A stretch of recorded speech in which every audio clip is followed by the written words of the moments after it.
എറണാകുളത്തെ ഒരു സൈറ്റിലേക്കുള്ള മറ്റൊരു ഷിപ്പിംഗ് ഇഷ്യൂവുമായി ബന്ധപ്പെട്ട യാത്രയിലാണ്. ഇതിൻ്റെ ഡീറ്റെയിൽ വീഡിയോ പിന്നീട് അപ്ലോഡ് ചെയ്യുന്നതായിരിക്കും.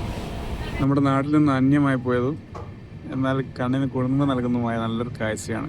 അതായത് ഇത്തരം വർക്കുകൾക്ക് പോകുമ്പോൾ ഉണ്ടാകുന്ന ഏറ്റവും വലിയ സുഖം എന്ന് പറഞ്ഞാൽ ഇങ്ങനത്തെ വർക്കുകൾ നമുക്ക് ചെയ്ത് അതിൻ്റെ ഒരു സാറ്റിസ്ഫാക്ഷൻ കിട്ടുന്നതിനുപരി പുതിയ നാടുകളും പുതിയ സ്ഥലങ്ങളും പുതിയ കാഴ്ചകളൊക്കെ കണ്ട് നല്ല ആസ്വദിച്ചുകൊണ്ട് പോകാനാണ്. അല്ലാതെ നാട്ടിലുള്ള സാധാ വർക്കുകൾ ചെയ്യുമ്പോൾ എന്നും കണ്ട ആൾക്കാരും എന്നും കണ്ട സ്ഥലവും ഒരു പുതുമയൊന്നിനും വരില്ല.